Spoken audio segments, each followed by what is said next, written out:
சொல்லி நான் நினச்சேன். அது கொஞ்சம் மனசு கஷ்டமாக தான் இருந்துச்சு. ஆனால் நேற்று திடீர்னு நம்ம Bible college director mister Daniel அவர்கள் கால் பண்ணி நான் சென்னையில் வந்திருக்கிறேன், நீங்கள் வர முடியுமா அப்படின்னு சொல்லி ஏதாச்சும் சொல்லும்போது பாடி ஃபிசிக்கலாக ரொம்ப டயர்டாக இருக்கும், ஆனால் மனசு ரொம்ப உற்சாகமாக இருக்கும். ஆவியோ உற்சாகம் உள்ளது, மாம்சமோ பலவீனம் உள்ளது. ஆனால் ஆண்டவர் உங்களை சந்திப்ப இன்னொரு வாய்ப்பை கொடுத்தார். ஸோ அதுக்காக ஆண்டவருக்கு நான் நன்றி செலுத்துகிறேன். ஸோ இன்னைக்கு நம்ம கிளாஸுக்கு போகிறதுக்கு முன்பாக யாராவது ஒருவர் எடுத்து நீங்கள் வாசிங்க. ஓசியா தீர்க்கதரிசன புஸ்தகம், ஓசியா தீர்க்கதரிசன புஸ்தகம் 1ஆம் அதிகாரம் 4 முதல் 11 வரை ஃபுல்லாக வாசிங்க. ஓசியா 1ஆம் அதிகாரம் 4 முதல் 11 வரை. பிரேக்குக்கு போன எல்லாரும் வந்துட்டாங்களா? ஒரு சிலர் ஆப்சண்ட். அன்னைக்கு யார் ஆப்சண்ட்? Sasi brother absent. வேற யார் ஆப்சண்ட்? சந்துரு ஃபர்ஸ்ட் ஆப்சண்டா? வந்திருக்காங்க, வெளியே இருக்காங்களா? ஓகே, யாராவது ஒரு எடுத்து வாசிங்க.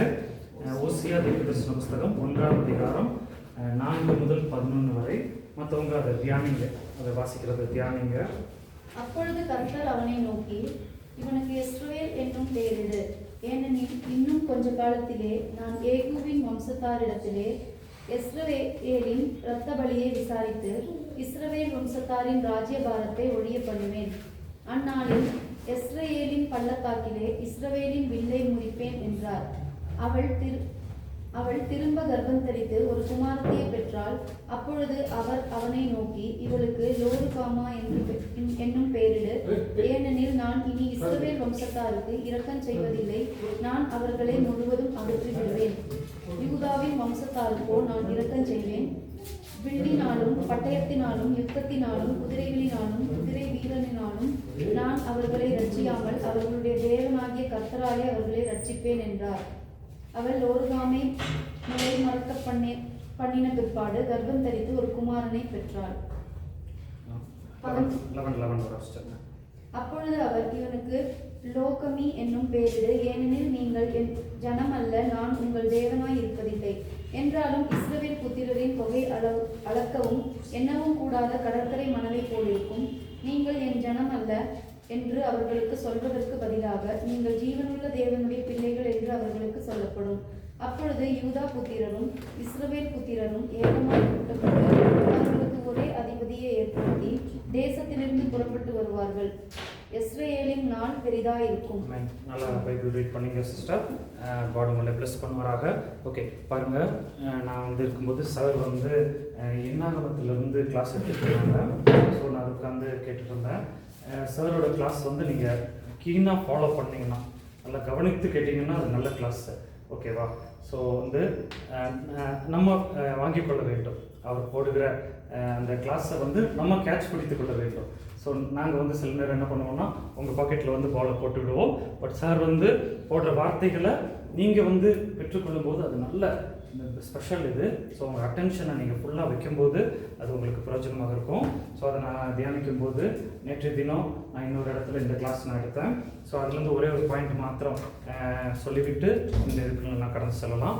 ஸோ பாவத்திலே பெரிய பாவம் என்ன பாவம்னு நீங்கள் நினைக்கிறீங்க? அவிசுவாசிகளை விட்டுருங்க, நம்மெல்லாம் விசுவாசிகள், நம்மெல்லாம் தேவனுடைய பிள்ளைகள். பாவத்திலே பெரிய பாவம், நம்ம செய்கிற பாவத்தில பெரிய பாவம் எந்த பாவம் நீங்கள் நினைக்கிறீங்க? விக்கிரகாராதனை ஒரு பெரிய பாவம் தான். ஓகே, வேற சொல்லுங்க. கீழ்ப்படியாமை ஒரு பெரிய பாவம் தான். ஓகே, வேற தேவனை மறுதலிப்பது பாவம்.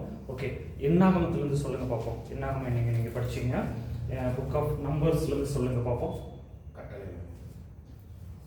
நம்பர்ஸ் நம்ம சொல்லும்போது பாவத்தில் மிகப்பெரிய பாவம் நான் இதை சொல்லும்போது உங்களுக்கு ஆச்சரியமாக இருக்கும். காட் இஸ்ரவேல் ஜனங்களை மீட்டு காட் அவர்களை வனாந்திரத்துக்கு நேராக, கானான் தேசத்துக்கு நேராக வழி நடத்தி வர. அப்போ அந்த பஸ் அவங்க ஸ்ட்ரைட்டாக வருது அப்படின்னு நினச்சிக்கோங்க. வனாந்திரத்திலிருந்து கானானை நோக்கி பஸ் ஸ்ட்ரைட்டாக வந்து கொண்டு இருக்கிறது. என்னாகமம் புஸ்தகம் வரும்போது ஜஸ்ட்டு பார்டருக்கு வந்துட்டாங்க, கானான் பார்டருக்கு வந்துட்டாங்க. இன்னொரு 1 வீக் நடந்தால் போதும், இல்லைன்னா ஸ்லோவாக நடந்தால் எல்லாருமே மெதுவாக கிராஸ் பண்ணால் ஒரு 40 days இருந்தால் போதும். அவங்க கிராஸ் பண்ணி கானானை சுதந்திரிச்சுட்டு பெற்றுக்கொள்ளலாம். அவங்க அவங்க வெற்றி பெற்று விடலாம். ஆனால் காட் என்ன பண்ணுறாருன்னா ஒற்றர்களை அனுப்புகிறார். 12 ஒற்றர்களை அனுப்புகிறாரு. 12 ஒற்றர்களை அனுப்பும்போது அதில் எத்தனை பேர் வந்து நல்ல ரிப்போர்ட் கொடுக்குறாங்க? 2 பேர். Very good. 2 பேர் நல்ல ரிப்போர்ட் கொடுக்குறாங்க. என்ன நல்ல ரிப்போர்ட் கொடுக்குறாங்கன்னா, நாம் அவர்களை எளிதில் ஜெயித்து விடலாம், ஈஸியாக வின் பண்ணிடலாம். அந்த மேட்ச் ரொம்ப டஃப்பாக இருந்தாலும் கானானை ஜெயிக்கிறது நம்ம எளிதில் ஜெயித்து விடலாம்னு சொல்லி 2 பேர் வந்து நல்ல ரிப்போர்ட் கொடுக்குறாங்க, யோசுவாவும் காலேபும். ஆனால் 10 பேர் வந்து நெகட்டிவ் ரிப்போர்ட் கொடுக்குறாங்க. என்ன ரிப்போர்ட் கொடுக்குறாங்கன்னா, அவங்க பார்க்குறதுக்கு ராட்சதர்களை போல் இருந்தாங்க, நாங்கள்லாம் வந்து ரொம்ப ஷார்ட்டாக இருந்தோம், நாங்கள் வெட்டுக்கிளிகளை போல் இருந்தோம், அப்படி இப்படின்னு நெகட்டிவ் ரிப்போர்ட் கொடுத்த உடனே பாசிட்டிவை விட நெகட்டிவ் வந்து சீக்கிரம் ஸ்ப்ரெட் ஆகிடும். உண்மையை விட பொய் வந்து சீக்கிரம் ஸ்ப்ரெட் ஆகிடும். பார்த்தீங்களா? அந்த ரிப்போர்ட் வந்து ஃபாஸ்ட்டாக ஸ்ப்ரெட் ஆயிடுச்சு. ஜனங்கள்லாம் கத்தி அழுக ஆரம்பிச்சிட்டாங்க. இந்த மோசைக்கு வேற வழி இல்லையா, நாங்கள் எகிப்திலேயே இருந்திருப்போமே, எங்களை கூட்டிகிட்டு வந்து இப்படி பண்ணிட்டாரு அப்படின்னு சொல்லி 6 லட்சம் பேர், 30 லட்சம் பேர், மொத்தம் 30 லட்சம் பேர் முறுமுறுத்து கத்திட்டு இருந்தால் எவ்வளோ கஷ்டமாக இருக்கும் பாருங்க. காட் பார்த்தாரு. காட் வந்து சொன்னார் மோசே கிட்ட, எதுவரைக்கும் இந்த ஜனங்கள் வந்து என்னை மட்டுப்படுத்துவார்கள். ஒரு வார்த்தை இருக்கு அந்த இடத்துல, மட்டுப்படுத்துவார்கள் என்ன அர்த்தம்னா, காடு சொன்னார் நீங்க போய் வின் பண்ணிக்கோங்க அப்படின்னு சொல்லும்போது, காடோடைய வார்த்தையை நம்பாம இப்படி இருந்தாங்கன்னு என்ன அர்த்தம்னா, அவரை வந்து அவமானப்படுத்துகிறதாக அர்த்தம். ஸோ அவிசுவாசம் வந்து ஒரு மிகப்பெரிய பாவங்க. இந்த இடத்துல இவங்க மாட்டினது வந்து அவிசுவாசத்தை தான் மாட்டினாங்க, வேற எதுவுமே இவங்க செய்யலை. ஆண்டவர் சொன்னார் போய் சுதந்திரித்துக் கொள்ளுங்க. இவங்க சொன்னாங்க எங்களால் முடியாது. அவ்வளோதான்.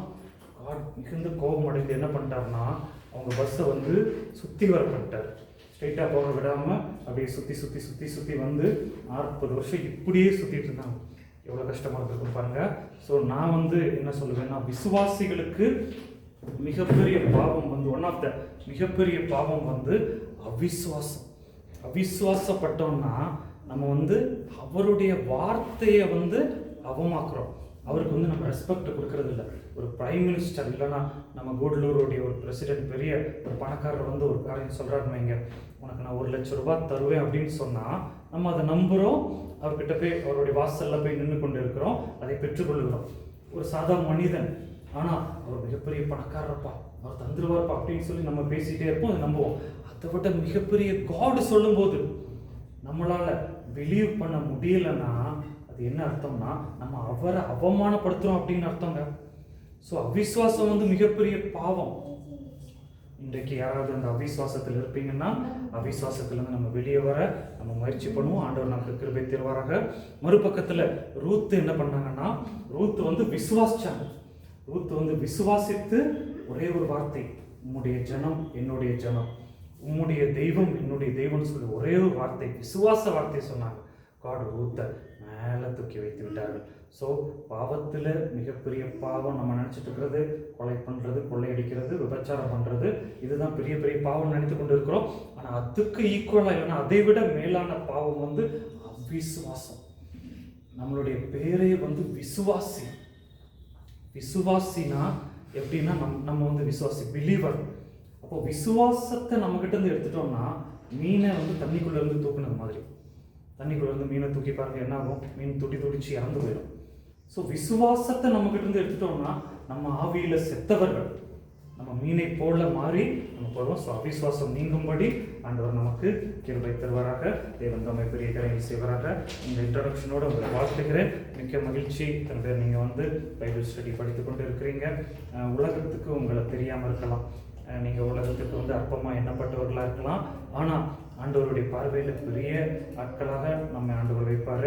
ஒரு இன்ட்ரோடக்ஷன் உதாரணம் சொல்லிவிட்டு இன்னைக்கு கிளாஸுக்கு பேசிக் கிறிஸ்டியன் டாக்டரினும் பைபிள் ஸ்டடி மெத்தட்ஸ்க்கும் நம்ம கடந்து செல்லுவோம். 2 கிளாஸையும் ஒரு 1.5 மணி நேரம் 2 மணி நேரத்தில் நான் வந்து ஷெடியூல் பண்ண விரும்புகிறேன்.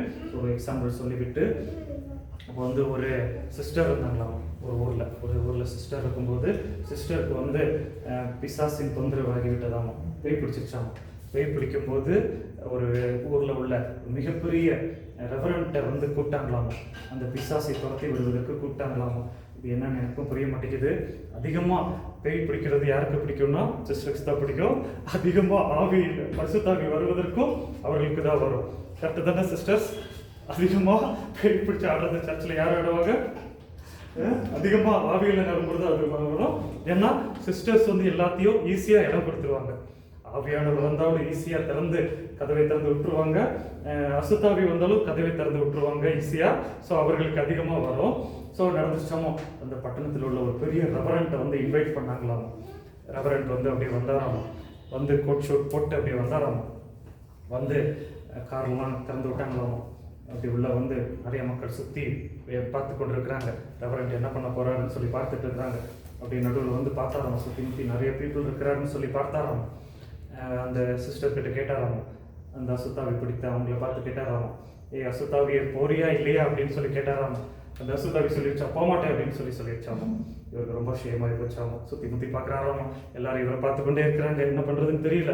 செகண்ட்ல கேள்வி கேட்டாராமா, மறுபடியும் சொல்கிறேன் போறியா இல்லையா அப்படின்னு கேட்டாராமா. அந்த அசுத்தாவி சொல்லிடுச்சா, போகமாட்டேன்னு சொல்லிடுச்சாமா. மூன்றாவது ஃபைனலாக கேட்டாராமா, லாஸ்ட்டாக கேட்குற போறியா இல்லையான்னு சொல்லி கேட்டாராமா. மூன்றாவது சொல்லிடுச்சா, போகமாட்டேன்னு சொல்லிடுச்சாமா. சரி நீ உட்காந்துரு, நான் போறேன்னு சொல்லி அவர் வெளியே போய் கதை திறந்துட்டு போய் கார் எடுத்துட்டு வீட்டுக்கு போயிட்டாராமோ. ஸோ இது ஒரு தமசான எக்ஸாம்பிள். ஆனால் இதன் மூலம் ஒரு ஆவிக்குரிய அர்த்தம் இருக்கிறது. பெரிய பெரிய ஆட்களை கொண்டு செய்யாத காரியத்தை சிறிய ஆட்களாகிய நம்மை கொண்டு ஆண்டவர் செய்ய சித்தமுள்ளவராக இருக்கிறாங்க. இது என்னோட சப்ஜெக்ட் இல்லை, இருந்தாலும் இதை சொல்லும்போது எனக்கு ஞாபகம் வருது. எடுத்தவங்க நீங்கள் வாசிங்க, சங்கீத புஸ்தகம் 8ஆம் சங்கீதம் 2ஆம் வசனம் வாசிங்க. இதில் நம்ம புரிந்து கொள்ளலாம் ஆண்டவர் நம்மை கொண்டு வைத்திருக்கிற பிளான் என்னன்னு சொல்லி நம்ம வந்து தெளிவாக புரிந்து கொள்ளலாம். 8ஆம் சங்கீதம் 2ஆம் வசனம் வாசிங்க. பகைஞரையும் பழிக்காரனையும் அடக்கி போட தேவரீர் உம்முடைய சத்துருக்களின் நிமித்தம் குழந்தைகள் பாடகர் வாயினால் பலனுண்டு பண்ணினீர். ஓகே, இதோட அர்த்தம் என்னன்னா, பகைஞனையும் பழிக்காரனையும் அடக்கி போட சத்துருக்கள் நிமித்தம் குழந்தைகள் பாலகர் வாயினாலே பலன் உண்டு பண்ணினீர். இதோட அர்த்தம் என்னன்னா, பெரிய பெரிய ஆட்கள் வந்து பிசாசை துரத்தும் போது பிசாசுக்கு ரொம்ப ஷேம் கிடையாது. ஒரு பெரிய ரெவரண்ட்டு இல்லைன்னா பெரிய ஆட்கள் வந்து பிசாசை துரத்தும் போது பிசாசு வந்து ஓகே என்னை பெரிய ஆட்கள் தான் துரத்தி விட்டாங்க அப்படின்னு சொல்லி அவனுக்கு ரொம்ப ஷேம் கிடையாது. ஆனால் ஆண்டவர் வந்து ஒரு பிளான் வைத்திருக்கிறாரு.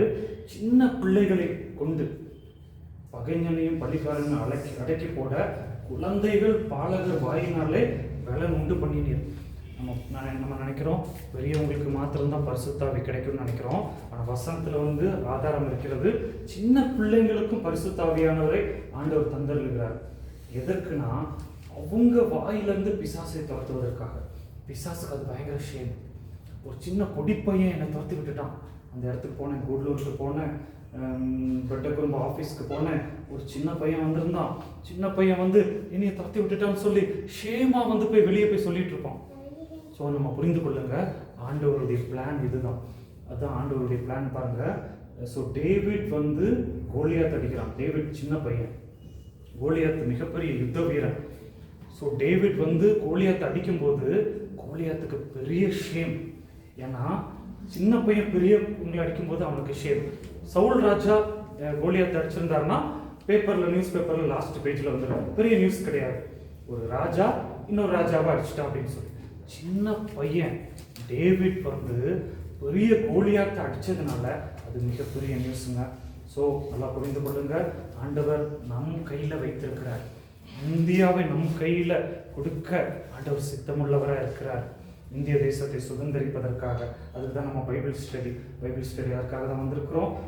சிறிய பாலகர் மேலே ஆண்டவர் வந்து பரிசுத்தாவியை தருவார்னா நம்ம மேலேயும் கண்டிப்பாக தருவார். அதை பெற்றுக்கொண்டு தேவனுடைய நாமத்தை மகிமைப்படுத்துங்க. ஓகே, இன்னைக்கு நம்ம கிளாஸுக்கு போகிறதுக்கு முன்பாக ஒரு காலங்களை பற்றி நம்ம படிக்க வேண்டும், நம்ம புரிந்து கொள்ள வேண்டும் அப்படின்னு சொல்லி நான் விருப்பப்படுகிறேன். மொத்தமாக 9 வேதாகம காலங்கள் இது எழுதி கொள்ளுங்க. இது பைபிள் ஸ்டடி மெத்தட்ஸ்க்கும் வரும், இது பேசிக் கிறிஸ்டியன் டாக்டர் ரெண்டுக்கும் இது வருகிறது. இது ஒரு பேசிக், இது தெரியும் போது உங்களுக்கு நன்றாக புரியும். வேதாகம காலங்கள் 9 காலங்கள் தலைப்பு போட்டுக்கோங்க. வேதாகம காலங்கள் 9. இன்னும் போர்டு ரெடி பண்ணல போல லீடர்ஸ் வந்து நெக்ஸ்ட் இயருக்குள்ள ரெடி பண்ணிடுவாங்கன்னு நினைக்கிறேன். அடுத்த பேட்சுக்குள்ள நெக்ஸ்ட் வீக்குள்ள ஆர்டர் பண்ணியாச்சு. அங்கே டெல்லியிலேருந்து வந்துட்டு இருக்கிறா, ஷிப்பிங்கில் இருக்கும் போல. சரி, ஓகே 9 காலங்கள் எழுதி கொள்ளுங்க. பைபிள் காலங்களை புரிந்து கொள்ளும்போது தான் நமக்கு வந்து அண்டர்ஸ்டாண்ட் பண்ண முடியும். முதலாவது வந்து தூதர்களின் ஆட்சி காலம். மனிதர்களாகிய நாமெல்லாம் உண்டாக்கப்படுவதற்கு முன்பாக தூதர்களின் ஆட்சி காலம் என்று ஒரு காலம் இருந்தது. அதுக்கு வசனம் வந்து ஆதியாகமம் 1ஆம் அதிகாரம் 1-2 வசனங்கள். தூதர்களின் ஆட்சி காலம் ஆதியாகமம் 1ஆம் அதிகாரம் 1-2 வசனங்கள். சரிங்களா? ரெண்டாவது வந்து கபடற்ற ஆட்சி காலம். முதலாவது தூதர்களின் ஆட்சி காலம், இரண்டாவது வந்து கபடற்ற ஆட்சி காலம். ஆதியாகமம் 2ஆம் அதிகாரம் 15 முதல் 3ஆம் அதிகாரம் 21 வரை. ஆதியாகமம் 2ஆம் அதிகாரம் 15 முதல் 3ஆம் அதிகாரம் 21ஆம் வசனம் வரை. மூன்றாவது காலம் வந்து மனசாட்சி ஆட்சி காலம். மூன்றாவது காலம் வந்து மனசாட்சி ஆட்சி காலம். ஆதியாகமம் 3ஆம் அதிகாரம் 22 முதல் 8ஆம் அதிகாரம் 14 வரை. ஆதியாகமம் 3ஆம் அதிகாரம் 22 முதல் 8ஆம் அதிகாரம் 14 வரை. அடுத்தது மனித அரசாட்சி காலம். நான்காவது காலம் வந்து மனித அரசாட்சி காலம். வசனம் வந்து ஆதியாகமம் 8ஆம் அதிகாரம். ஆதியாகமம் 8ஆம் அதிகாரம் 15 முதல் 11ஆம் அதிகாரம் 32 வரை. ஆதியாகமம் 8:15 முதல் 11ஆம் அதிகாரம் 32 வரை. அடுத்தது ஐந்தாவது வந்து வாக்குத்தத்த ஆட்சி காலம். ஐந்தாம் காலம் வாக்குத்தத்த ஆட்சி காலம். ஆதியாகமம் 12ஆம் அதிகாரம் 1ஆம் வசனம் முதல் யாத்ராகமம் 12ஆம் அதிகாரம் 37ஆம் வசனம். ஆதியாகமம் 12ஆம் அதிகாரம் 1ஆம் வசனம் முதல் யாத்ராகமம் 12ஆம் அதிகாரம் 37ஆம் வசனம் முடிய. அடுத்தது ஆறாவது காலம் நியாயப்பிரமாண ஆட்சி காலம். நியாயப்பிரமாண ஆட்சி காலம். யாத்ராகமம் 12:38 முதல் மத்தேயு 2:23 வரை. யாத்ராகமம் 12:38 முதல் மத்தேயு 2:23 வரை நியாயப்பிரமாண ஆட்சி காலம். அடுத்தது கிருபையின் ஆட்சி காலம். கிருபையின் ஆட்சி காலம். மத்தேயு 3ஆம் அதிகாரம் 1ஆம் வசனம் முதல். மத்தேயு 3ஆம் அதிகாரம் 1ஆம் வசனம் முதல் வெளிப்படுத்தல் 19ஆம் அதிகாரம் 10ஆம் வசனம் வரை. மத்தேயு 3ஆம் அதிகாரம் 1ஆம் வசனம் முதல் வெளிப்படுத்தல் 19ஆம் அதிகாரம் 10ஆம் வசனம் வரை. அடுத்தது தெய்வீக அரசாட்சி காலம் பிராக்கெட்ல 1000 வருட அரசாட்சி. எட்டாவது காலம் வந்து தெய்வீக அரசாட்சி காலம் பிராக்கெட்ல 1000 வருட அரசாட்சி. வெளிப்படுத்தல் 19ஆம் அதிகாரம் 11 முதல் 20ஆம் அதிகாரம் 15 வரை. வெளிப்படுத்தல் 19ஆம் அதிகாரம் 11 முதல் 20ஆம் அதிகாரம் 15 வரை. அடுத்தது பரிசுத்தவான்கள் ஆட்சி காலம். பரிசுத்தவான்கள் அரசாட்சி காலம். வெளிப்படுத்தல் 21ஆம் அதிகாரம் 1ஆம் வசனம் முதல் வெளிப்படுத்தல் 22ஆம் அதிகாரம் 5ஆம் வசனம். வெளிப்படுத்தல் 21ஆம் அதிகாரம் 1ஆம் வசனம் முதல் வெளிப்படுத்தல் 22ஆம் அதிகாரம் 5ஆம் வசனம். அது இன்னொரு காலம் எழுதி கொள்ளுங்க. நித்திய மகிழ்ச்சியின் காலம். நித்திய மகிழ்ச்சியின் காலம். வெளிப்படுத்தல் 22ஆம் அதிகாரம் 6 முதல் 21 முடிய. வெளிப்படுத்தல் 22ஆம் அதிகாரம் 6 முதல் 21 வசனம் முடிய. யாராவது ஒரு வாசிங்கள? எப்போவுமே சிஸ்டர்ஸ் தான் வாசிச்சுட்டு இருக்கிறீங்க. பிரதர்ஸ் நீங்களும் வாசிச்சு காட்டிருங்க. 22:5 முதல் 6 முதல் 21ஆம் வசனம் வரை. பிரதர்ஸ் வாசிச்சு காட்ட முடியுமா? மாறன் பிரதர் ரீட் பண்ண முடியுமா? இப்போ கவனித்துக் கொள்ளுங்க. இது கரெக்டாக கவனித்துக்கோங்க.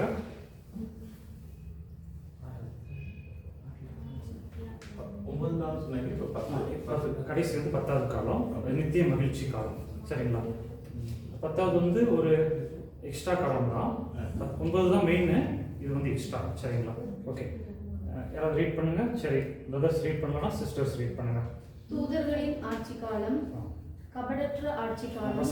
வசனம் ஆதியாகமம் 1:1-2. கபடற்ற ஆட்சி காலம் ஆதியாகமம் 2:15 முதல் 3:21 வரை. மனசாட்சி ஆட்சி காலம் ஆதியாகமம் 3:22, 8:14 வரை. மனித அரசாட்சி காலம் ஆதியாகமம் 8:15, 11:32 வரை. வாக்குத்தத்த ஆட்சி காலம் ஆதியாகமம் 12:1, யாத்ராகமம் 12:37 வரை. நியாயப்பிரமாண ஆட்சி காலம் யாத்ராகமம் 12:38, மத்தேயு 2:23 வரை. கிருபையின் ஆட்சி காலம் மத்தேயு 3:1 வசனம். வெளிப்படுத்தின விசேஷம் 19 முதல் 10 வரை. 19ஆம் அதிகாரம் 10 வரை. தெய்வீக அரசாட்சி காலம் 1000 வருட அரசாட்சி. வெளிப்படுத்தின விசேஷம் 19, 11, 20, 15 வரை. பரிசுத்தவான்கள் அரசாட்சி காலம் வெளிப்படுத்தின விசேஷம் 21:1 அதிகாரம் 21:1 வரை, 22:5 வரை. நித்திய மகிழ்ச்சியின் காலம் வெளிப்படுத்தின விசேஷம் 22 முதல் 6, 21ஆம் வசனம் வரை. ஓகே, லாஸ்ட் காலம் எக்ஸ்ட்ரா காலம் தான். 9 காலங்கள் தான் மெயின் காலங்கள். இதை நம்ம அண்டர்ஸ்டாண்ட் பண்ண வேண்டும். இது எல்லா பைபிள் ஸ்டடி மெத்தட்ஸ்க்கும், எல்லா டாக்டரினுக்கும், பைபிளுக்கு இல்லைன்னா வேதாகம படிப்பிற்கு இந்த காலங்கள் ஒரு பொதுவானது. நம்ம தெளிவாக புரிந்து கொள்ள வேண்டும். ஏன்னு சொன்னால் சில கொஸ்டின்ஸ் நான் கேட்கும்போது உங்களுக்கு புரிஞ்சிடும். இப்போ நம்ம எந்த காலத்துலையுமே இருக்கிறோம்? கிருபையின் காலத்தில் இருக்கிறோம். கிருபையின் காலத்தை நம்ம ருசித்து கொண்டு இருக்கிறோம். எக்ஸாம்பிள் சொல்கிறேன் கேளுங்க. நான் சம்டைம்ஸ் நைட்டெல்லாம் ட்ராவல் இருக்கும். பகலில் நான் ஃப்ரீயாக இருப்பேன். நைட்டு ரொம்ப அதிகமான ட்ராவலாக இருக்கும். வேலூருக்கு போனாலும் வேலூர் டு சென்னை கிளாஸ் முடிச்சுட்டு நான் வரும்போது நியர்லி 12 hours ட்ராவல் கணக்கெல்லாம் சேர்த்து ஆகுது, கிளாஸ் ப்ளஸ் இது. ஸோ இங்கே வரும்போது ஒரு 24 hours ஆகும். அப்படி இருக்கிறதுனால சில நேரம் காலையில் எழுந்து என்னால் ப்ரேயர் பண்ண முடியலை. ஸோ வேலூருக்கு போயிட்டு லாஸ்ட் வீக் நான் வந்தேன். முந்தானத்து நினைக்கிறேன். லாஸ்ட் வீக்கு வரும்போது நான் காலையில் நைட்டு ப்ரேயர் பண்ணாமல் நான் படுத்துட்டேன். நைட்டு நான் என்ன நினச்சி படுத்தேன்னா, காலையில் காட் நம்மளை திட்ட போகிறாரு, நம்ம ப்ரேயர் பண்ணாமல் படுத்துட்டோம், காலையில் நம்ம எழுந்திரிச்சு முதல் வேலையாக சாரி கேட்டுடணும், நம்மளை திட்ட போகிறார் அப்படின்னு சொல்லி நைட்டு நான் படுத்தேங்க ப்ரேயர் பண்ணாமல். ஆனால் காலையில் நமக்கு முழிப்பு வருது. ஒரு 6 மணிக்கு போல் ஹாஃப் ஸ்லீப்பில் நம்ம இருப்போம் பார்த்தீங்களா? எல்லாருமே எழும்புறதுக்கு முன்பாக நம்ம படுத்திருப்போம். கொஞ்சம் கொஞ்சமாக முழிப்போம் பார்த்தீங்களா? ஹாஃப் ஸ்லீப்பில் இருக்கும்போது ஆவி பாடல் பாடுகிறது. எத்தனையோ கிருபை உன் உயிருக்கு செய்தாரே, எத்தனையோ கிருபை அப்படின்னு சொல்லி. இன்னும் நான் எந்திரிக்க கூட இல்லை. எந்திரிச்சு நான் என் மைண்டு ரெடியாக கூட இல்லை. அதற்கு முன்பாகவே ஆவி அப்படியே தேவனை தொழுது கொள்ளுகிறது. எத்தனையோ கிருபை, எத்தனையோ கிருபை. உண்மையாக சொல்கிறேன், ரொம்ப மிகுந்த சந்தோஷமாக இருந்தது. ஏன்னா அது கிருபையின் காலத்தில் நம்ம வாழ்கிறோம். பார்த்தீங்களா, ஆண்டவர் திட்டுவார்னு நினச்சி நான் இருந்திருந்தா அவர் சொல்கிறார், உனக்கு கிருபை தந்துட்டேன்ப்பா, அதுக்கு முன்னாடியே தந்துட்டேன்ப்பா அப்படின்னு சொல்லி. ஏன்னா இது கிருபையின் காலம். ஸோ ஒவ்வொரு காலத்தை பற்றி அண்டர்ஸ்டாண்ட் பண்ண வேண்டும். முதலாவது தூதர்களின் காலம். இப்போ தூதர்களின் காலம் வந்து ஒரு காலம் இருந்துச்சுங்க.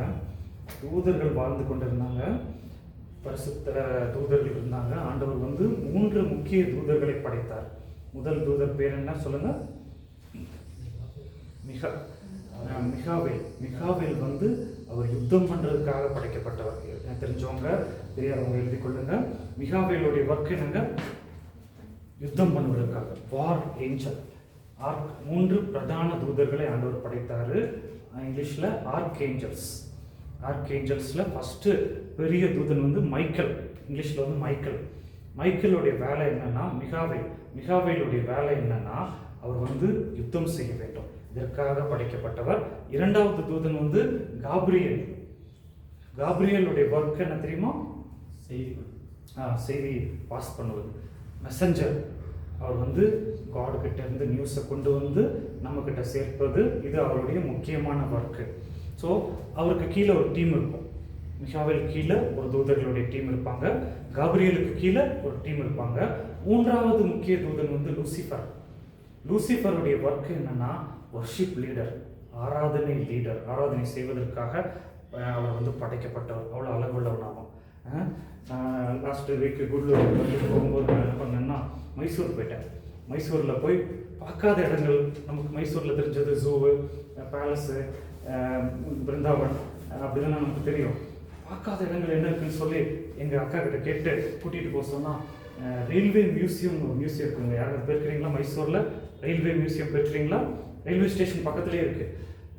அது வந்து அந்த காலத்தில் ஓடின ட்ரெயின்லேருந்து இப்போ உள்ள ட்ரெயின் வர அப்படியே சூப்பராக கண்காட்சி பண்ணி வச்சுருக்கிறாங்க.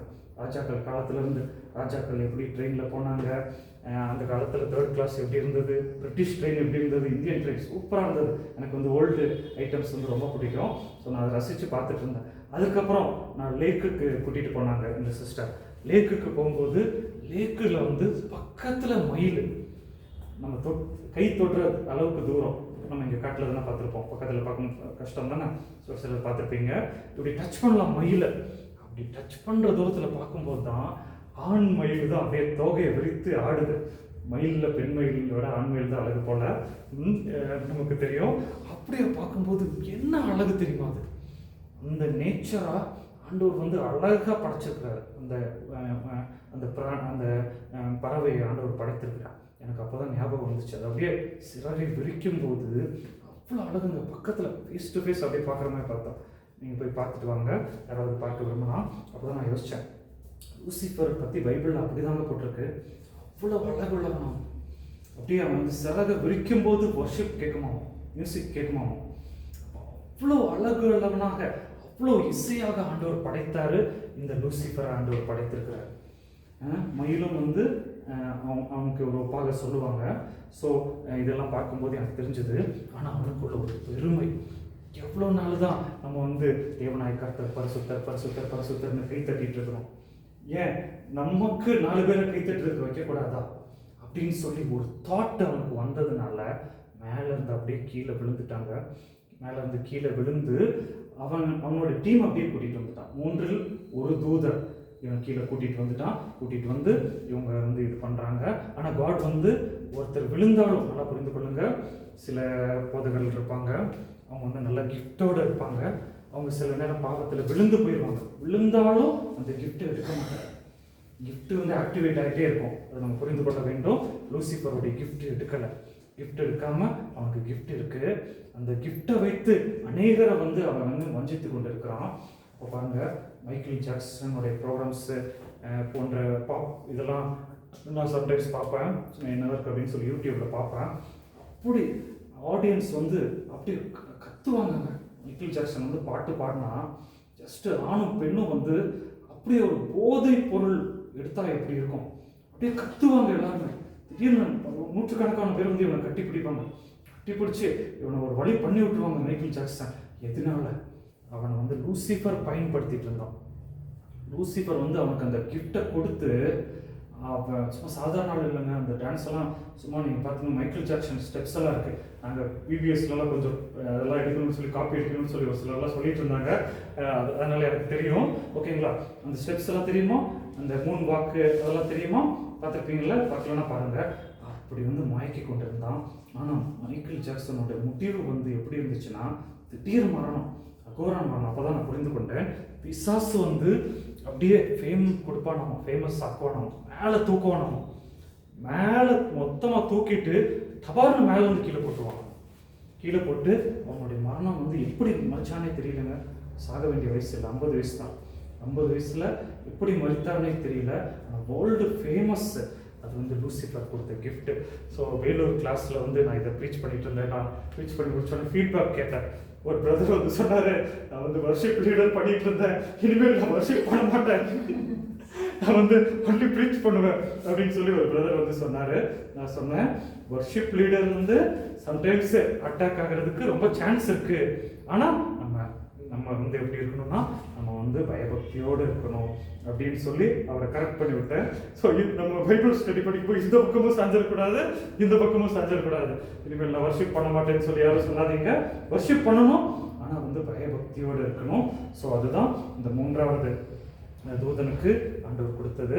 ஸோ பாருங்க, ஆதியாகமம் 1ஆம் அதிகாரத்துலலாம் நம்ம படிக்கும்போது காலம் மனிதனை படிப்பதற்கு முன்பாகவே அவன் விழுந்து போயிட்டான், கீழே விழுந்து போயிட்டான். இதை அண்டர்ஸ்டாண்ட் பண்ணிக்கொள்ளுங்க.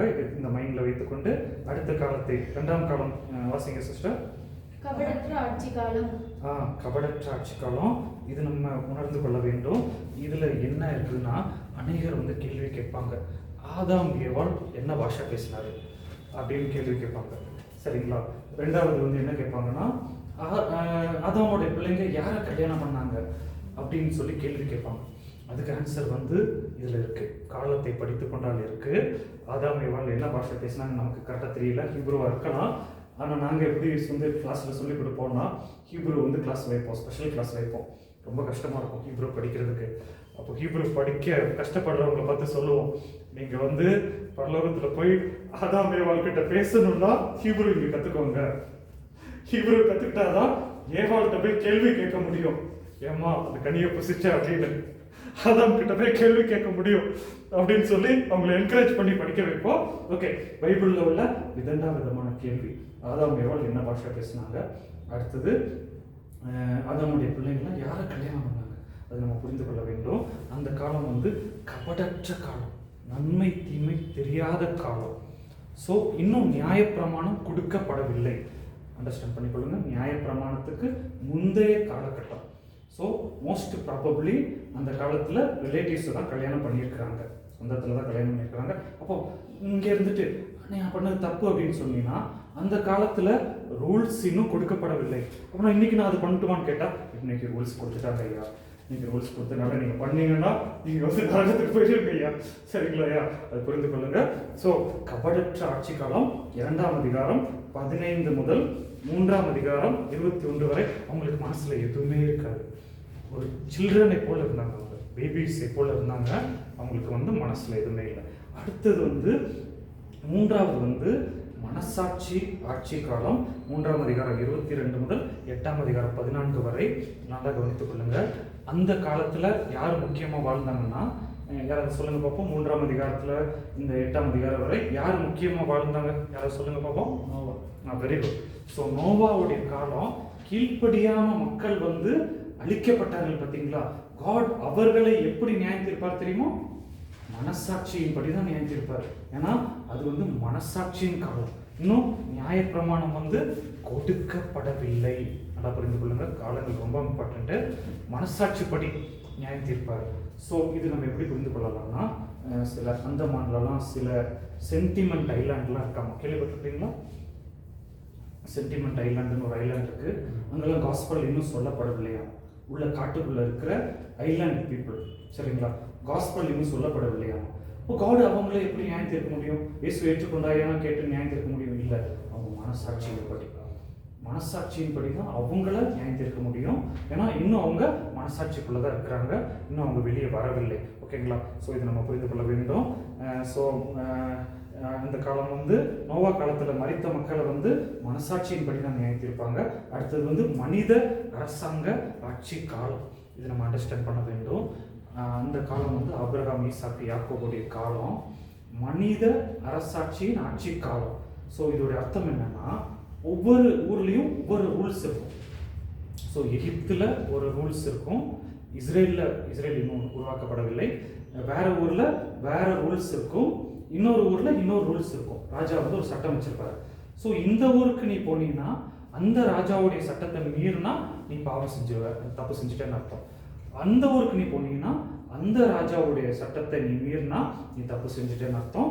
ஏன்னா அது வந்து மனித அரசாட்சி அரசாங்க காலம், இது நம்ம அண்டர்ஸ்டாண்ட் பண்ண வேண்டும். இந்த காலத்தில் யார் மெயினாக வாழ்ந்தாங்கன்னா அப்ரஹாமுடைய ஃபோர் ஃபாதர்ஸ், அப்ரஹாம் கிடையாது சாரி, அப்ரஹாமுடைய ஃபோர் ஃபாதர்ஸ் என்னன்னு தெரியுமா? 4 ஃபாதர்ஸ் சில பேர் நினச்சிக்குவாங்க. 4 ஃபாதர்ஸ்னா என்னங்க? அப்ரஹாமுடைய 4 ஃபாதர்ஸ்னா என்ன? வெரி குட், மூதாதையர். எனக்கு போர்டு இல்லாதனால எக்ஸ்பிளைன் பண்ண முடியல, சாரி. ஓகே, அப்போ அப்ரஹாமுடைய மூதாதையர் வாழ்ந்த காலம் வந்து மனித அரசாங்க ஆட்சி காலம். அதற்கப்புறம் 5ஆம் காலம் வருது பார்த்தீங்களா, வாக்கு தத்த ஆட்சி காலம். ஆதியாகமம் 12:1 முதல் யாத்ராகமம் 12:37 வரை வாக்கு தத்த ஆட்சி காலங்க. அப்போதான் காட் வந்து ப்ராமிஸ் கொடுத்துருக்கிறார். ஏப்ரஹாமுக்கு நிறைய ப்ராமிஸ் கொடுத்துருக்கிறாரு, ஐசக்குக்கு நிறைய ப்ராமிஸ் கொடுத்துருக்கிறாரு, ஜேக்கப்க்கு நிறைய ப்ராமிஸ் கொடுத்துருக்கிறாரு. அநேக ப்ராமிஸை கொடுத்து ஆண்டவர் என்ன பண்ணுறாருன்னா அவங்க ஆட்சியை வந்து நிறைவேற்றி கொண்டு இருக்கிறாரு. ஸோ அந்த காலத்தில் இன்னும் நியாயப்பிரமாணம் கொடுக்கப்படவில்லை, அதை அண்டர்ஸ்டாண்ட் பண்ண வேண்டும். இன்னும் நியாயப்பிரமாணம் கொடுக்கப்படவில்லை. உங்களுக்கு ஒரு பைபிள் குயிஸ் கேட்குறேன், ட்ரை பண்ணுங்க. பைபிளில் முதல் எழுதப்பட்ட புஸ்தகம் ஆதியாகமம் கிடையாது, தெரியுமா உங்களுக்கு? யோபு புஸ்தகம் தான் ஃபர்ஸ்ட் எழுதப்பட்ட புத்தகம். அது கேள்விப்பட்டிருப்பீங்க.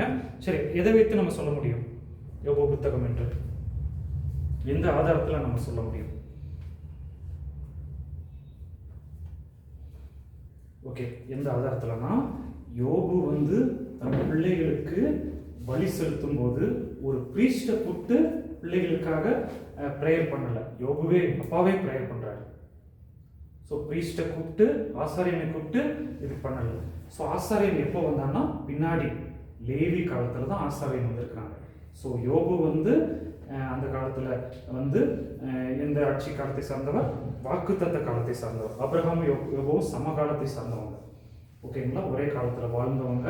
இதுதான் ஒரு பெரிய அர்த்தம். ஸோ யோபு வந்து என்ன பண்ணாருன்னா தன்னுடைய பிள்ளைகளை தானே ப்ரேயர் பண்ணி சரி செய்து விட்டார். பாஸ்டர் கூப்பிட்டு பண்ணல, ஏன்னா அந்த காலத்தில் இன்னும் பாஸ்டர் வரல, லேவியர்கள் வரல. புரிஞ்சதுன்னா பாஸ்டர் இல்லாமல் இருக்கும்போது என்ன பண்ணலாம்? யோபுவே பண்ணலாம். அதை நம்ம அண்டர்ஸ்டாண்ட் பண்ண வேண்டும். அடுத்தது முக்கியமான காலம் வருகிறது. யாத்ராகமம் 12:38 முதல் மத்தேயு 2:23 வரை வாக்கு நியாயப்பிரமாண காலம். இந்த லா சட்டத்தின் காலம், நியாயப்பிரமாணத்தின் காலம். மொத்தம் எத்தனை கட்டளைகள் இருக்குன்னு தெரியுமா? மொத்தம் நியாயப்பிரமாணத்தில் 10 கட்டளை எல்லாம் சேர்த்து மொத்தம் வெரி குட் மொத்தம் 613 சட்டங்கள் இருக்கிறது. 613 சட்டங்கள் இருக்கிறது. கற்பலைகளில் மோசே தந்து நியாயப்பிரமாணத்தின் காலம். இது கொஞ்சம் ஆண்டவர் மோசைக்கு கொடுத்துருக்கிறாரு. நியாயப்பிரமாணத்தை கொடுத்து அந்த காலத்தில் வாழ்ந்த மக்களுக்கு நியாயப்பிரமாணத்தின்படி தான் என்ன பண்ணுவாங்கன்னா தண்டனை கொடுப்பாங்க, அவங்கள வந்து நியாயம் தீர்ப்பாங்க. கண்ணுக்கு கண், பல்லுக்கு பல், நியாயப்பிரமாணத்தின் காலம். பைபிளில் சில பேர் படிக்கும்போது கேட்பாங்க. எனக்கு ஒரு ஆண்டி வந்து படிச்சுட்டு என்ற ஒரு நாள் கேள்வி கேட்டாங்க. இந்து ரசிக்கப்பட்டு வந்து பின்மாற்றத்தில் போனவங்க, சரிங்களா? அவங்க ஒரு நாள் கேள்வி கேட்டாங்க. நான் பைபிளை படித்தேன்ப்பா, தேவனாய் கர்த்தர் எரிச்சல் உள்ள தேவன் போட்டிருக்கு. அப்போ உன் தேவனாய் கர்த்தர் வந்து கர்த்தருக்கு பொறாமை இருக்கா? எரிச்சல் உள்ள தெய்வன் போட்டிருக்கே அப்படின்னு சொல்லி என்கிட்ட கேள்வி கேட்டாங்க. நான் ஒரு பதில் சொன்னேன். நீங்கள் என்ன பதில் சொல்லியிருப்பீங்க? அப்படி வசனம் இருக்குல்ல, சந்திர பாஸ்டர், தேவனாய் கர்த்தர் வந்து எரிச்சல் உள்ள தேவன் ஒரு வசனம் இருக்கு, ஞாபகம் இருக்குல்ல? ஸோ அவருக்கும் பொறாமை இருக்கா? எரிச்சல்லாம் வருமா? அவருக்கும் பொறாமை வருமா? எப்படி என்ன ஆன்சர் பண்ண முடியும்? சொல்லுங்க லீடர், சொல்லுங்க என்ன ஆன்சர் பண்ணியிருப்பீங்க? தெரியலையா? அப்போ ட்ரை பண்ணுங்க. காலங்கள் வேற, இது ஒரு ஆன்சரு. அப்போ நான் உங்ககிட்ட கேட்டேன், ஏன் எரிச்சல் உள்ள தேவன் போட்டிருக்கு? நீ வேற தெய்வர்கிட்ட போனால் நான் எரிச்சல் உள்ள தெய்வம் போட்டிருக்கேன். அப்போது என் பையன் இருக்கிறான், என் பையனுக்கு நான் மட்டும்தான் அப்பாவாக இருக்க முடியும்.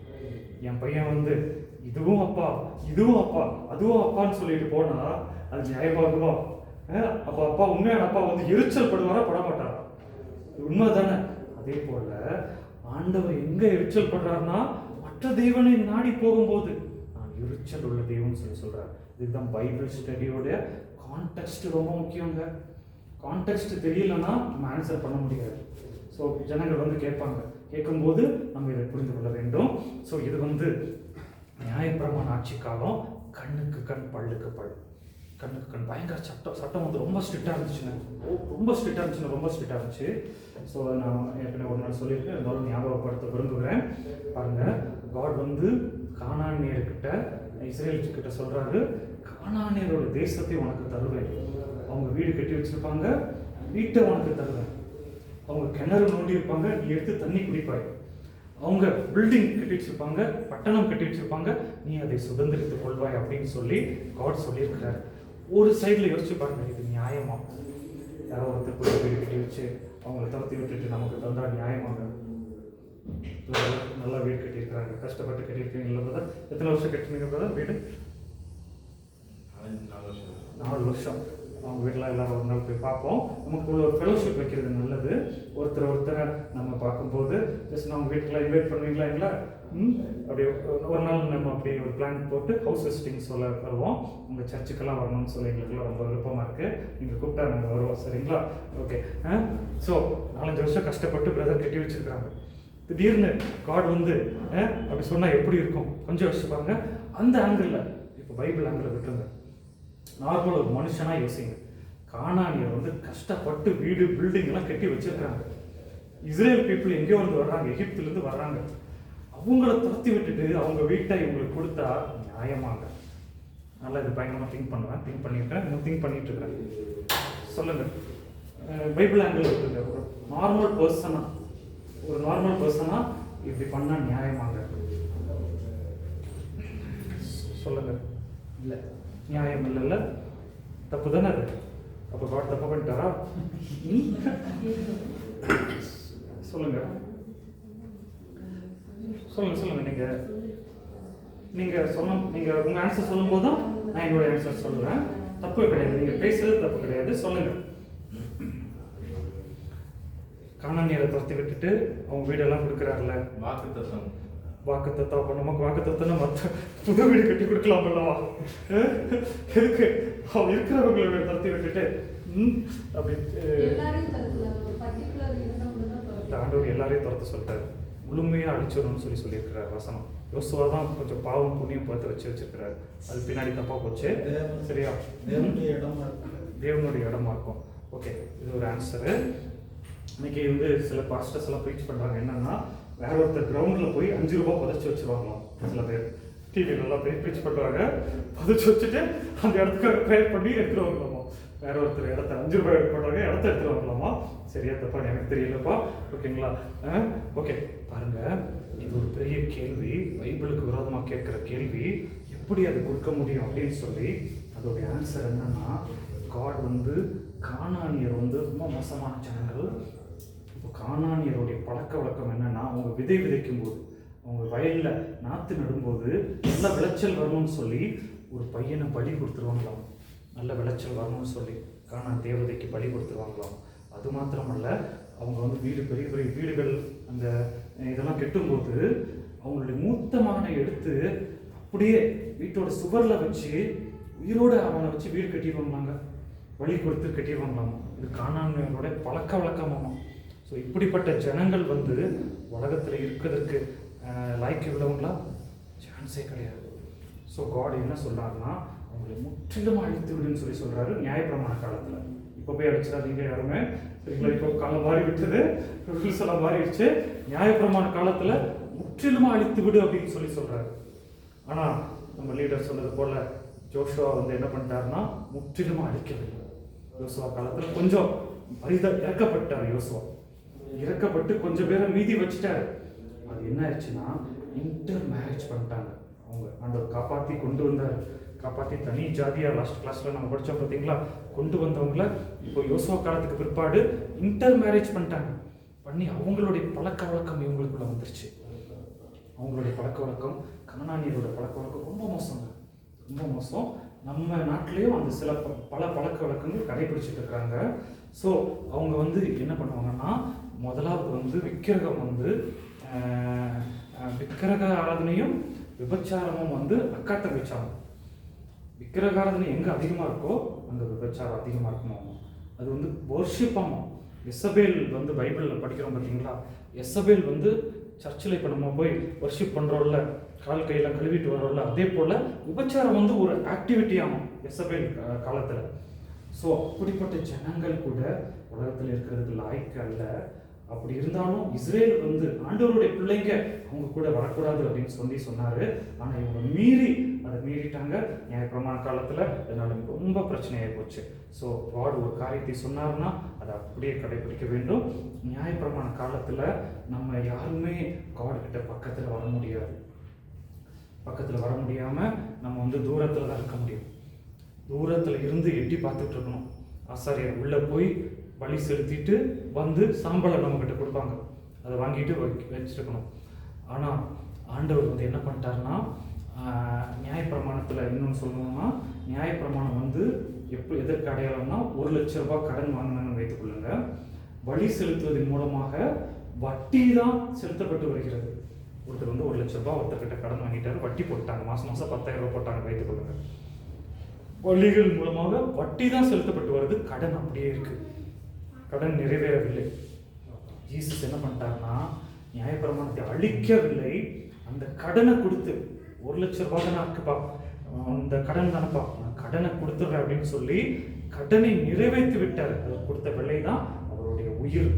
அதை நம்ம அண்டர்ஸ்டாண்ட் பண்ண வேண்டும். ஸோ நியாயப்பிரமாண காலம் பற்றி படிக்கணும்னாலே ஒரு லெசன், ஒரு சப்ஜெக்ட் ஒரு பத்தாவது ஒரு மிகப்பெரிய இது.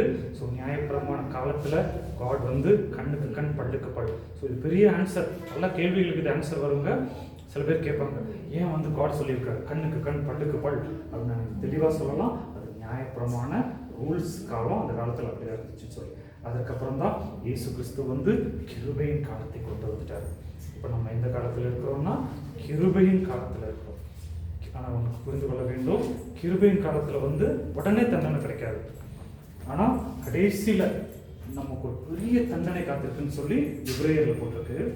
எப்போ பெரிய தண்டனை கிடைக்கும்னா, பாவத்துக்கு பெரிய தண்டனை கிடையாது. இப்போ நம்ம பாவம் செய்யும்போது இயேசு கிறிஸ்துவின் ரத்தம் வந்து நம்மை கழுவி கொண்டே இருக்கிறது, கழுவி சுத்திகரித்து கொண்டே இருக்கிறது. எப்போ ஒருத்தன் வந்து என்ன இயேசு கிறிஸ்துவோட ரத்தம், அதுக்கு என்ன பவர் அப்படின்னு சொல்லி அந்த ரத்தத்தை மறுதளிக்கிறானோ அவனுக்கு வந்து பயங்கரமான பனிஷ்மெண்ட் ஆகும். எபிரேயரில் வசனம் போட்டிருக்கு. ஸோ எல்லாத்தையும் விட அதிகம் நம்ம புரிந்து கொள்ள வேண்டும், இயேசு கிறிஸ்துவை வந்து நம்ம வந்து என்றைக்குமே ரிஜெக்ட் பண்ணவே கூடாது. ஸோ கிருபையின் காலத்தில் இப்போ வாழ்ந்து கொண்டு இருக்கிறோம். கிருபையின் காலத்தில் இருந்து நம்ம வந்து நோவா வேலையில் கூப்பிட்டது போல நம்ம கூப்பிட்டு கொண்டே இருக்கிறோம். வாங்க வாங்க வாங்க அப்படின்னு சொல்லி கூப்பிட்டு கொண்டே இருக்கிறோம். ஜனங்கள் சிலர் வர்றாங்க, சிலர் வர மாட்டேங்கிறாங்க. ஒரு நாள் வரும், கிருபையின் காலம் என்ன பண்ணப்படும், அடைக்கப்படும். கிருபையின் காலம் அடைக்கப்பட்ட பிற்பாடு நியாயத்தீர்ப்பின் காலம் வரும். அடுத்த காலம் என்ன போட்டிருக்கு சிஸ்டர்? கிருபையின் காலத்துக்கு அடுத்து என்ன போட்டிருக்கு? தெய்வீக அரசாட்சி காலம். தெய்வீக அரசாட்சி காலம் என்பது நியாயத்தீர்ப்பின் காலம். நியாயத்தீர்ப்பின் காலம் வரும். நியாயத்தீர்ப்பின் காலம் வரும்போது பயங்கரமா இருக்கும். அப்போ ஜீசஸ் வந்து ஆட்டுக்குட்டியானவருடைய கோபம் வரும் அப்படின்னு சொல்லி வெளிப்படுத்தல போட்டிருக்கு. கோபத்துல யாராலையும் நிற்க முடியாதாம், எந்த பெரிய ஆட்களாலும் நிற்க முடியாதாம். அப்படி ஒரு காலம் வரும். அதுக்கப்புறம் 1000 வருட அரசாட்சி காலம் வரும்.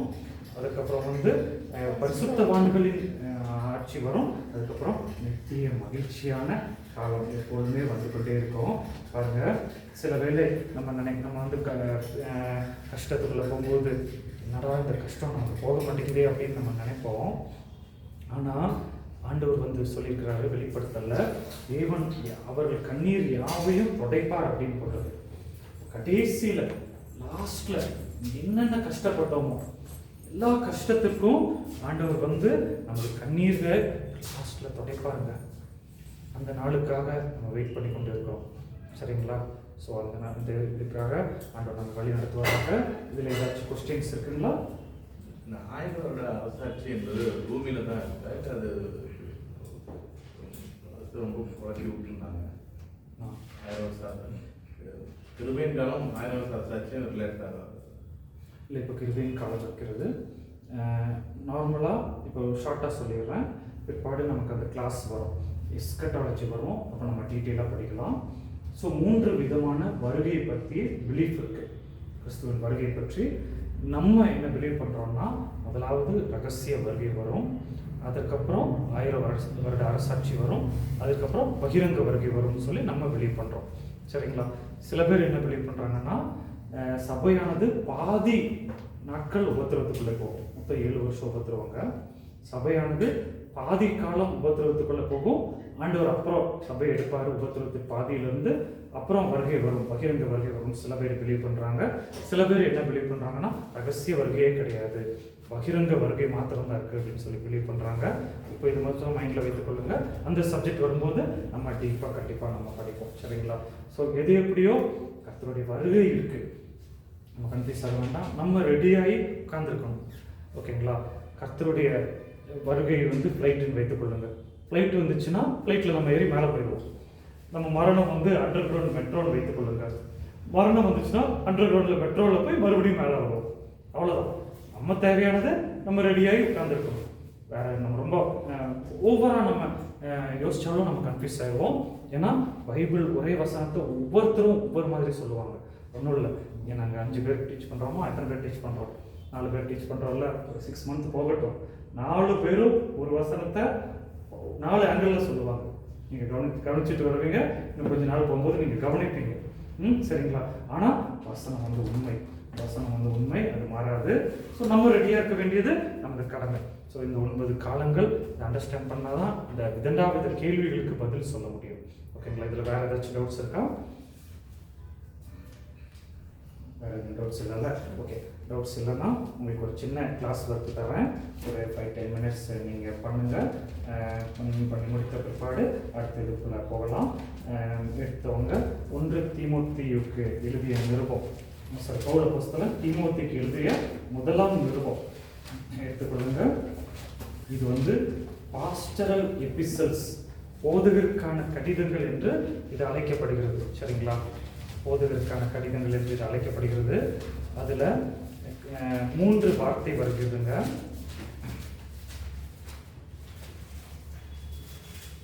தீத்துளை வந்து 3 வார்த்தைகள் வருகிறது. ஸோ அதை நான் உங்களுக்கு ஷேர் பண்ண விரும்புகிறேன். முதலாவது பாருங்க, கண்காணி. 1 தீமோத்தேயு 3ஆம் அதிகாரம் 1ஆம் வசனம் இருக்கு பார்த்தீங்களா? அதில் கண்காணி அப்படின்னு போட்டிருக்கு பார்த்தீங்களா? இங்கிலீஷ் பைபிளும் யாரும் கொண்டு வந்தீங்கன்னா நல்லாயிருக்கும். சரிங்களா? 3ஆம் அதிகாரம் 1ஆம் வசனத்தில் கண்காணின்னு போட்டிருக்கா? கண்காணின்னு போட்டிருக்குல்ல? கண்காணிக்கு பக்கத்தில் பிராக்கெட்டில் பிஷப்னு போட்டுக்கோங்க. பைபிள் உள்ள கண்காணி, இன்னைக்கு உள்ள பிஷப்.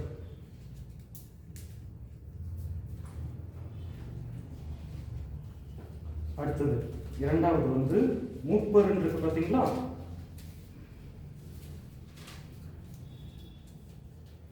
மூப்பர் எங்க இருக்கு?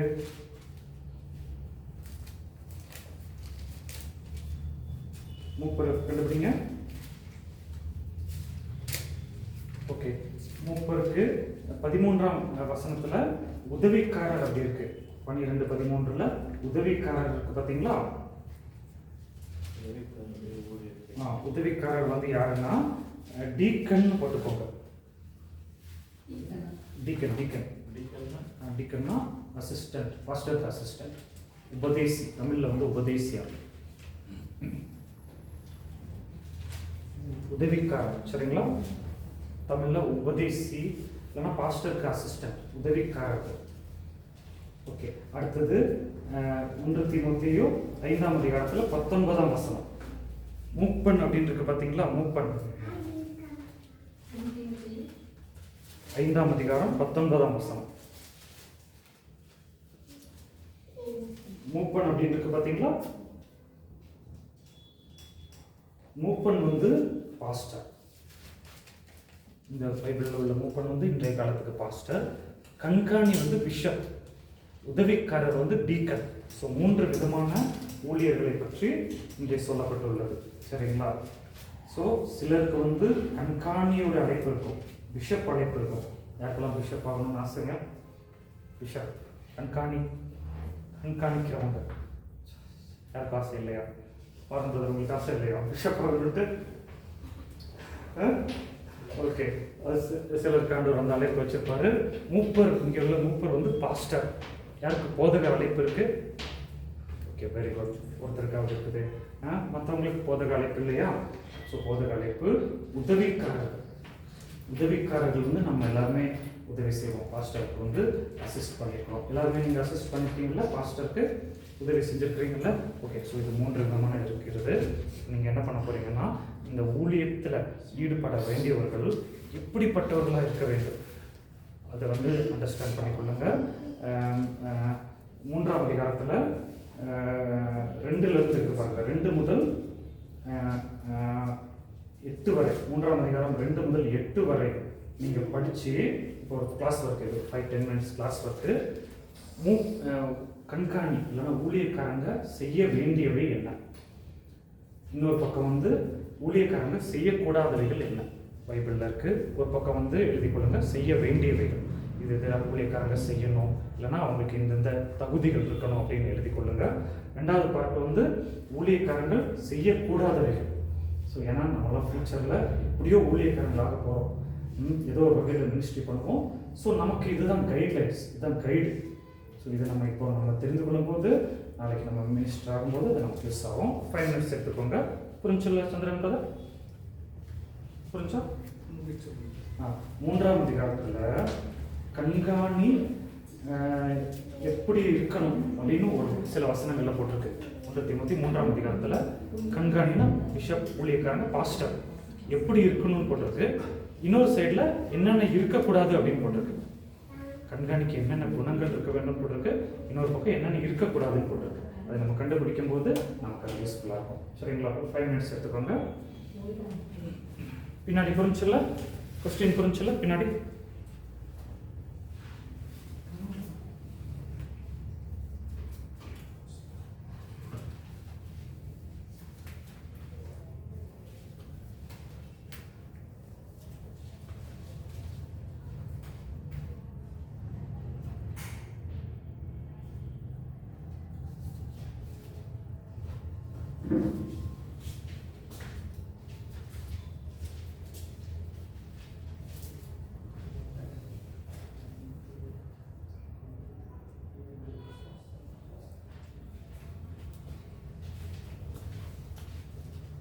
வேண்டிய தகுதிகள் என்னென்ன தகுதிகள் சொல்லுங்க. அது இருக்கக்கூடாது வரும். இருக்க வேண்டிய தகுதிகள்: ஒரே மனைவி உடையவனாய் இருக்க வேண்டும், ஜாக்கிரதை உள்ளவனாய் இருக்க வேண்டும், தெரிந்த புத்தி இருக்க வேண்டும், யோகிதை நல்லொழுக்கம் இருக்க வேண்டும், அந்நியரை உபசரிக்க வேண்டும், பொறுமை இருக்க வேண்டும், சொந்த குடும்பத்தை கவனிக்க வேண்டும், நல்லொழுக்கத்தை பிள்ளைகளுக்கு கற்றுக் கொடுக்க வேண்டும், கீழ்ப்படிதலை கற்றுக் கொடுக்க வேண்டும், நற்சாட்சி பெற்றவனாய் இருக்க வேண்டும். இருக்க வேண்டியவைகள் மொத்தம் எத்தனைங்க? இருக்க வேண்டிய தகுதிகள் மொத்தம் எத்தனை? 12 தகுதிகள் இருக்க வேண்டும் மூப்பர்களுக்கு, இல்லைன்னா பாஸ்டர்களுக்கு. அடுத்து இருக்கக்கூடாதவைகள் என்னெல்லாம்? மதுவான வினையெல்லாம் இருக்கக்கூடாது, அடிக்கக்கூடாது, இச்சை இருக்கக்கூடாது, சண்டை பண்ணக்கூடாது, பண ஆசை இருக்கக்கூடாது, வெறும் சீசனா மாத்திரம் இருக்கக்கூடாது, பிசாசு கண்ணியிலிருந்து தப்பிக்க வேண்டும், இருநாக்கு உள்ளவனாக இருக்கக்கூடாது. ஓகே, ஸோ இவ்வளோ காரியங்கள் வந்து மூப்பனிடம் இருக்கக்கூடாது. இருக்க வேண்டியவைகளை ஏதாவது இல்லைன்னா இப்போவே நம்ம ஆட் பண்ணிட வேண்டும். இருக்கக்கூடாதவைகள் ஏதேனும் நம்மக்கிட்ட இருந்துச்சுன்னா இப்போவே நம்ம என்ன பண்ணணும்னா அதை வந்து நம்ம டெலீட் பண்ணிட வேண்டும். சரிங்களா? ஸோ ஏன்னா நம்ம வந்து ஆயத்தமாய் கொண்டு இருக்கோம். நூதன சீஷன்னா மிஞ்சின நீதிமானா சில பேர் இருப்பாங்களாமா. அப்போ வந்து எப்படின்னா அதுக்கு ஒரு எக்ஸாம்பிள் சொல்லுவாங்க. ஒருத்தர் வந்து எதையுமே கொல்லாமல், எந்த உயிரையும் கொல்லக்கூடாது அப்படின்னு நினைப்பாராம். ஒரு ஃபாதர் நினச்சிட்டு இருந்தாராம். அப்போ ஃபாதர் வந்து எறும்பெல்லாம் கொல்ல மாட்டாராம். எறும்பு இப்படி போயிட்டு இருந்தா அப்படி தள்ளி அந்த சைடு போய் அப்படியே போயிட்டு இருப்பாராம். ஒரு நாள் என்ன ஆயிடுச்சுன்னா ஃபாதருடைய தாடியில் ஒரு எறும்பு ஏறிச்சாங்க. ஆனால் இவருடைய பாலிசி வந்து எறும்பு கொல்லக்கூடாது, பெரிய தாடி வச்சுருக்கிறார்ல. அப்போது இவர் என்ன பண்ணிட்டாருன்னா எறும்பு கொல்லக்கூடாதுன்னு சொல்லி எறும்பு புத்தில் போய் அப்படியே தாடியை வச்சுட்டாராம். நூற்றுக்கணக்கான எறும்பு ஏறிச்சாவும் அடி தாங்க முடியாம மொத்தமாக எல்லாத்தையும் கொண்டுட்டாராம். ஒரு எறும்பை பிடிச்சி போடுறதை விட்டுட்டு இப்போ 100 எறும்பு செத்து போச்சு. சரி, இந்த மாதிரி நூதன ஸ்டேஷனுக்கு ஒரு எக்ஸாம்பிள். சில பேர் வந்து வித்தியாசமாக பண்ணுவாங்க, சபையிலையும் பண்ணுவாங்க, வீட்லேயும் பண்ணுவாங்க, எல்லா இடத்துலையும் இருப்பாங்க, நூதனமாக இருப்பாங்க. ஸோ உலகம் இப்படி போயிட்டு இருந்துச்சுன்னா இல்லை நான் இப்படி தான் வருவேன் அப்படின்னு சொல்லி வருவாங்க. நூதன சீசனாக இருக்கக்கூடாது. இதுக்கு எக்ஸாம்பிள் என்ன சொல்லணும்னா, சில பேர் வந்து நான் ஃபாஸ்டிங், நான் ஃபுல் ஃபாஸ்டிங் இருக்க போகிறேன், தண்ணி கூட குடிக்காமல் இருக்க போகிறேன் அப்படின்னு சொல்லியிருப்பாங்க. இருந்து ஆண்டவர் அப்படி சொல்லவே இல்லை. ஆண்டவர் அப்படி சொல்லாமல் தண்ணி கூட குடிக்காமல் இருந்து தன்னுடைய ஹெல்த்தை இழந்து கொள்வார்கள்.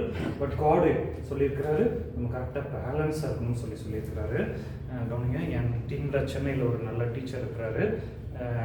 அவர் இங்கெல்லாம் மினிஸ்ட்ரி பண்ணியிருக்கிறார், அவங்க கூடலூர்லாம். அவர் வந்து கிளாஸ் எடுத்தார். இப்போ ஆன்லைனில் எடுத்துக்கொண்டிருக்கிறாரு. ஸோ நம்ம தேவராஜ் சார் இங்கே இருக்கிறது போல் அங்கே என் கூட இருக்கிறாரு. அவர் வந்து லாஸ்ட் டைம் கிளாஸ் எடுக்கும்போது கரெக்டாக பேலன்ஸ் ஆஃப் தியாலஜி ஒரு பாயிண்ட்டு சொன்னாருங்க. எனக்கு ரொம்ப சந்தோஷமாக இருந்துச்சு. சில பேர் என்ன பண்ணுவாங்கன்னா ப்ரேயர்னு ப்ரேயர்லேயே கிடப்பாங்களாம், வேலையெல்லாம் செய்யாமல். வீட்டில் வேலை செய்ய மாட்டாங்க, யார்கிட்டையும் பேச மாட்டாங்க, ப்ரேயர். மற்றவங்க சில பேர் என்ன பண்ணுவாங்கன்னா நல்லா பேசி என்ஜாய் பண்ணிவிட்டு ப்ரேயரில் விட்டுருவாங்களாமா. ஆனால் நம்ம என்ன பண்ணணும்னா கரெக்டாக பேலன்ஸாக இருக்கணும். ப்ரேயர் டைமில் ப்ரேயர் கரெக்டாக இருக்க வேண்டும், என்ஜாய் டைமில் பேசுகிற டைமில் பேசிச்சு இது கரெக்டாக இருக்க வேண்டும்னு சொல்லி தெளிவாக கிளாஸ் எடுத்தார். ஸோ நம்ம வந்து பேலன்ஸ் லைஃப் வைக்கும்போது கரெக்டாக இருக்கணும். நூதன சிஷனாக நம்ம இருக்கக்கூடாது. ஓகேங்களா? Very good. ஸோ இப்போ நம்ம வந்து விசுவாசத்தின் ரகசியத்தை சுத்தமாக அது காத்துக்கொள்வதுன்னா, விசுவாசத்தின் ரகசியம்னா என்னென்னா, இப்போ சர்ச்சில் எல்லாமே வந்து ஒரு சில சீக்ரெட் இருக்கும் பிரதர். ஒவ்வொரு சர்ச்சுக்கும் ஒவ்வொரு சீக்ரெட் இருக்கும். அது வந்து ஃபேமிலி சீக்ரெட். இப்போ நம்ம ஃபேமிலிக்குள்ள ஒரு சீக்ரெட் இருக்கும் பார்த்தீங்களா? ஃபேமிலி சீக்ரெட் வந்து நம்ம வெளியே சொல்ல மாட்டோம் பார்த்தீங்களா? அப்போது சர்ச்லேயும் அதே போல் ஒரு சில சீக்ரெட்ஸ் எல்லாம் இருக்கும். என்ன சீக்ரெட்னா தப்பான சீக்ரெட் கிடையாது, சர்ச்சுக்கு மாத்திரம் தெரிய வேண்டிய காரியங்கள் இருக்கும். இப்போ சில பாஸ்டர்ஸ் ஸ்தாபனத்தை விட்டு விலகும்போது என்ன பண்ணுவாங்கன்னா அதை பரப்பிடுவாங்க, அதை வெளியே சொல்லிடுவாங்க, சொல்லிட்டு தெரிவாங்க. அது சொல்லக்கூடாது. சர்ச்சில் உள்ளது சர்ச்சுக்குள்ளேயே கரெக்டாக வைக்கணும் அப்படின்னு சொல்லுவாங்க. இதுக்கு இன்னொரு எக்ஸாம்பிள் சொல்லணும்னா, நம்ம தமிழ்நாட்டில் ஒரு பத்திரிக்கை வருதுங்க, ஜாமக்காரன் பத்திரிக்கை தெரியுமா? நிறைய கேட்பர் இல்லையா? ஜாமக்காரன் வந்து என்ன, அவருடைய ஒர்க்கு என்னன்னா கிறிஸ்டியானிட்டியில் நடக்கிற தப்பை வந்து பத்திரிகையில் எழுதுறது தான் அவருடைய முக்கிய ஒர்க்கு. ஓகே, நல்லது தான், எழுதிட்டோம், சந்தோஷம்தான். ஆனால் அதை வந்து ஒரு அவிசுவாசி படிக்கும்போது அது எவ்வளோ கிறிஸ்டியானிட்டியை பற்றி இது பண்ணுவாங்க. யூடியூப்லலாம் நிறைய பேர் பேசி திட்டிகிட்டு இருக்கிறாங்கல்ல, நம்ம காரியத்தை நம்மளே போட்டு கொடுக்குறாங்க. சில பேர் அதை தொழிலாக வச்சுருக்காங்க, ஒர்க்காக வச்சுருக்காங்க. நிறைய பேர் யூடியூப் சேனல்லாம் நடத்திட்டுருக்காங்க. அவங்களுடைய ஒர்க்கே வந்து நமக்கு உள்ள மிஸ்டேக்ஸை வெளியே சொல்கிறது. ஆனால் மிஸ்டேக்ஸை கரெக்ட் கேட்டால் எங்களுக்கு காட் வந்து கரெக்ட் பண்ணுற ஊழியம் கொடுத்துருக்காரு.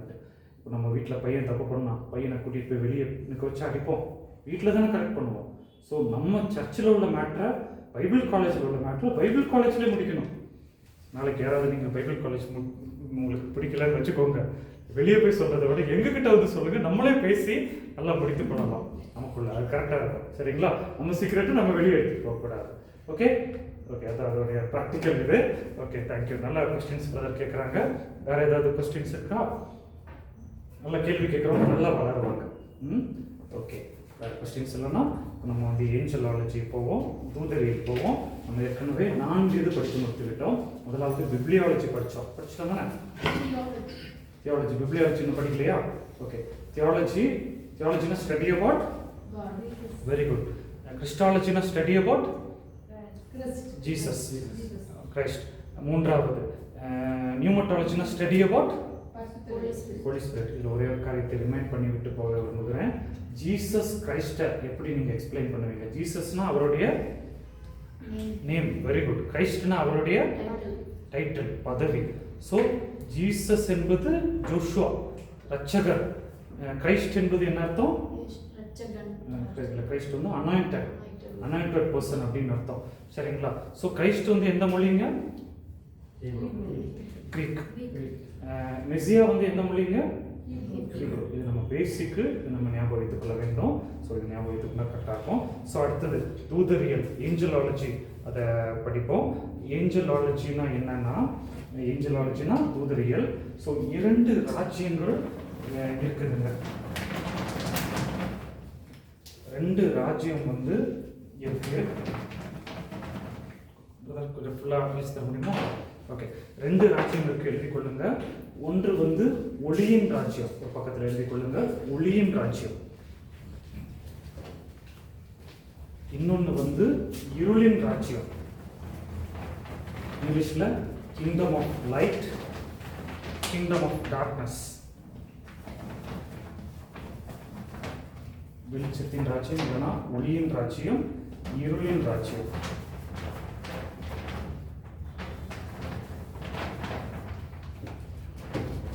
வெளிச்சத்தின் ராஜ்யம் ஒரு சைடு நீங்க போட்டீங்க பார்த்தீங்களா, அதற்கு லீடர் வந்து நம்முடைய கர்த்தராகிய இயேசு கிறிஸ்து, தலைவர் வந்து நம்முடைய கர்த்தராகிய இயேசு கிறிஸ்து. இருளின் ராஜ்யம் இருக்கு பார்த்தீங்களா, இதற்கு லீடர் வந்து லூசிஃபர், பிசாசு லூசிஃபர். போக மாட்டீங்களா?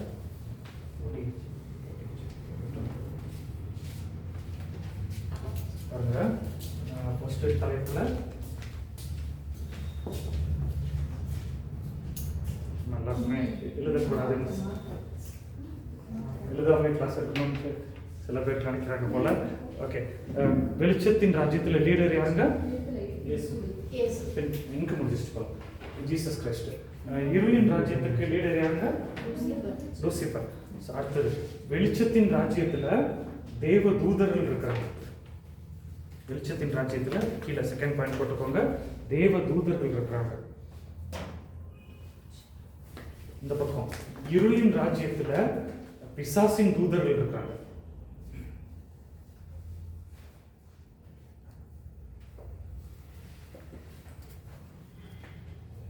அடுத்தது 3வது பாயிண்ட், வெளிச்சத்தின் ராஜ்யத்துல பரிசுத்தவான்கள் இருக்கிறாங்க.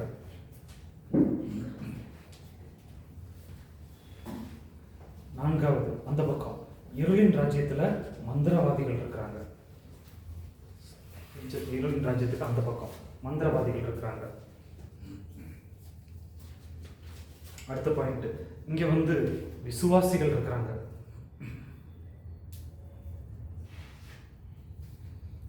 அங்க வந்து அவிசுவாசிகள் இருக்கிறாங்க.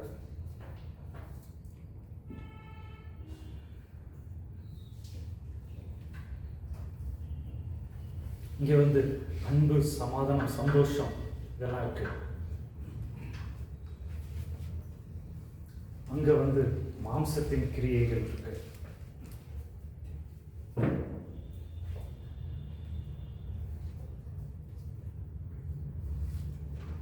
இந்த 2 ராஜ்யத்திற்கும் விரோதமாக எப்பவுமே சண்டை, ஃபைட்டிங் நடந்துகிட்டே இருக்கு.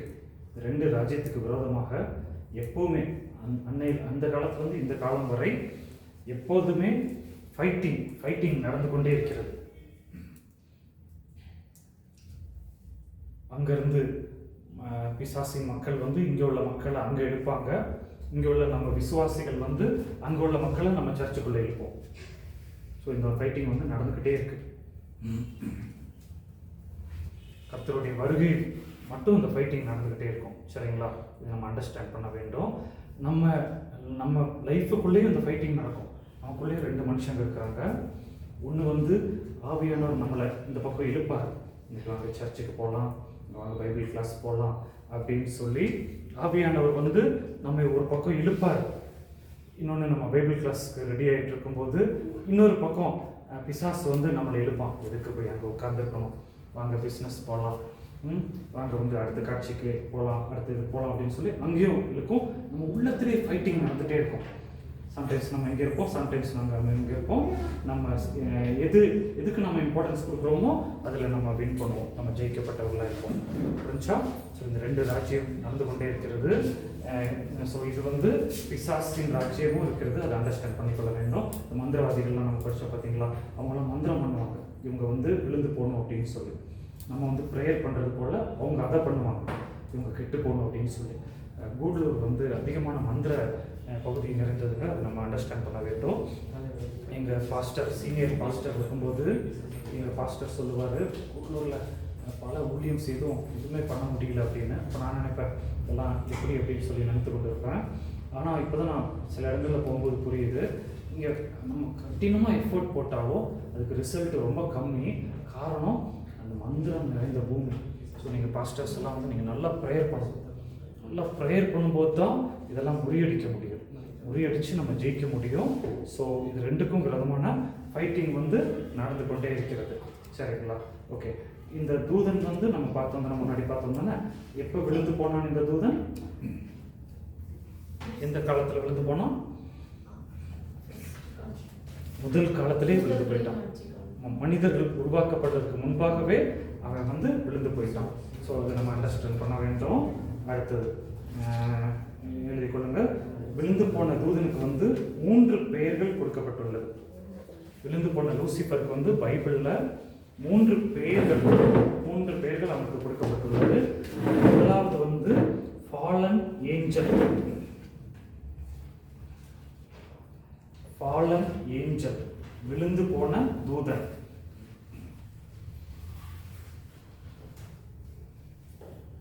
எசேக்கியேல் 28. எசேக்கியேல் 28. இரண்டாவது வந்து இந்த பிரபஞ்சத்தின் தேவன்.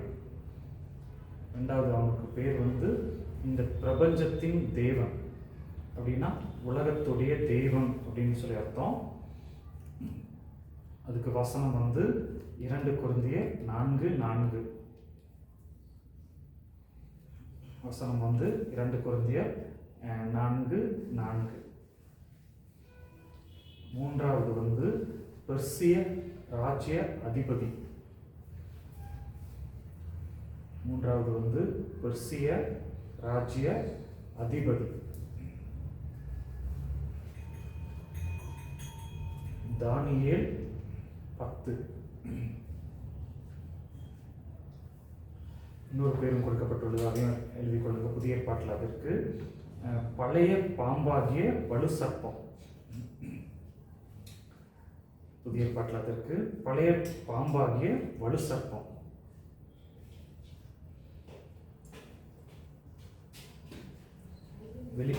வெளிப்படுத்தல்ல அது கொடுக்கப்பட்டுள்ளது.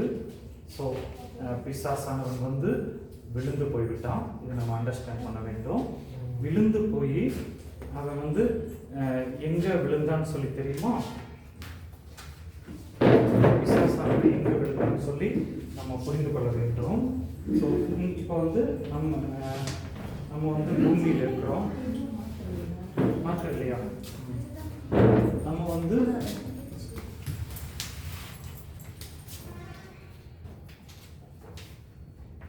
இல்லையா?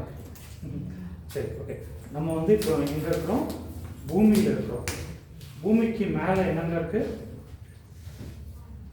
பூமிக்கு மேலே ஆகாயம் இருக்கு. நம்ம மேப் போட்டு கொடுக்க முடியல. ஸோ சொல்லுங்க, பூமிக்கு மேலே என்னங்க இருக்கு? ஆகாயம் இருக்கிறது. ஆகாயத்துக்கு மேலே என்ன இருக்கு தெரியுமா? பரதீஸ் இருக்கு. பரதீஸ். ஆகாயத்துக்கு மேலே வந்து பரதீஸ் இருக்கு. வளிமண்டலம் வந்து சயின்ஸில் வளிமண்டலம் இருக்கு. இது பைபிள் தியாலஜி. சில நேரம் அது வேற பாயிண்ட் வரும், இது வேற பாயிண்ட் வரும். ஓகே. ஸோ பூமிக்கு மேலே ஆகாயம், ஆகாயத்துக்கு மேலே பரதீஸு, பரதீஸுக்கு மேலே தேவனுடைய சிங்காசனம், பரலோகம். இந்த மாதிரி. ஸோ பூமி, ஆகாயம், அதுக்கப்புறம் பரதீஸு, பரலோகம். சரிங்களா? ஸோ இந்த ஆகாயத்தை வந்து வான மண்டலம் என்று கூட சொல்லலாம். ஆகாயத்தை வந்து இன்னொரு வார்த்தை என்ன சொல்லலாங்க? வான மண்டலம் என்று கூட சொல்லலாம். சாத்தான் வந்து எங்கிருந்து விழுந்தான் தெரியுமா? மேல இருந்து விழுந்து, தேவனுடைய சிங்காசனத்திலிருந்து விழுந்து வான மண்டலத்தில் விழுந்துட்டான். விழுந்து அங்கிருந்து பூமியை கண்ட்ரோல் பண்ணிட்டு இருக்கிறான். சரியா? புரிஞ்சா? வான மண்டலத்தில் விழுந்து, வானமண்டலம் வந்து இந்த ஃப்ளைட்டு பறக்கிற இது கிடையாது. அங்கே சாத்தான் இல்லை. நான் வந்து ஃப்ளைட்டில் போகும்போது சில டைம் தேடி பார்ப்பேன் இதெல்லாம் இருப்பாடும் அப்படின்னு சொல்லி. அதுக்கு மேலே, சரியா, அதுக்கு மேலே வானமண்டலம். அங்கேருந்து விழுந்து பூமியை வந்து கண்ட்ரோல் பண்ணிட்டு இருக்கான். பூமி தான் அவன் தான் கிங்டம், அவன் தான் கிங் பூமிக்கு. ஸோ இது நம்ம புரிந்து கொள்ள வேண்டும். ஸோ பொல்லாதவர்கள் தான் பூமியில் மேலே வர முடியும். ஒரு பிஸ்னஸ் எடுத்துக்கோங்க, ஒரு நல்லவனும் ஒரு தீயவனும் பிஸ்னஸ் செஞ்சால் தீயவன் தான் மேலே வர முடியும். ஏன்னா பூமி வந்து பொல்லாங்கனுக்குள்ளே கிடக்குது. லஞ்சம் தான் வந்து பேசும். போலீஸ் டிபார்ட்மெண்ட் எடுத்துக்கொள்ளுங்க, ஒரு திருட்டு, ஒரு கொள்ளையெல்லாம் நடந்துச்சுன்னா எப்படியாவது கண்டுபிடிச்சிருவாங்க. ஆனால் பின்னாடி லஞ்சம் கொடுக்கறதுனால அது வந்து மூடி மறைக்கப்படும். உண்மையான குற்றவாளிகள் வந்து தப்பு வைக்கப்படுவார்கள், பொய்யான குற்றவாளிகள் வந்து மாட்டை விடுவார்கள். ஏன்னா பூமியே வந்து எதுக்குள்ளே கிடக்குதுங்க? உள்ளாங்கனுக்குள்ளே கிடக்குது. அவன் தான் கிங். நம்மளால் ரொம்ப பெருசாக பண்ண முடியாது. நம்ம வந்து சின்ன கூட்டமாக இருந்து அதை நோக்கி, அநீதியை நோக்கி போராட வேண்டும். சின்ன கூட்டமாக இருந்து போராட வேண்டும். கொஞ்சம் வெளிச்சத்தை, டார்ச் லைட் வந்து வெளியே போய் இருட்டில் பெரிய வெளிச்சத்தை தர முடியாது. டார்ச் லைட்டு கொஞ்சம் வெளிச்சத்தை தான் தர முடியும், பார்த்தீங்களா? ஸோ அதே போல் நம்மளால் முடிஞ்ச கொஞ்சம் வெளிச்சத்தை நம்ம கொடுக்க வேண்டும். இதை நம்ம அண்டர்ஸ்டாண்ட் பண்ண வேண்டும். ஸோ பூமிக்கு கீழே என்ன இருக்குன்னா பாதாளம் இருக்குது. பூமிக்கு கீழே பாதாளம் இருக்குது. பாதாளத்துக்கு கீழே வந்து நரகம் இருக்கிறது.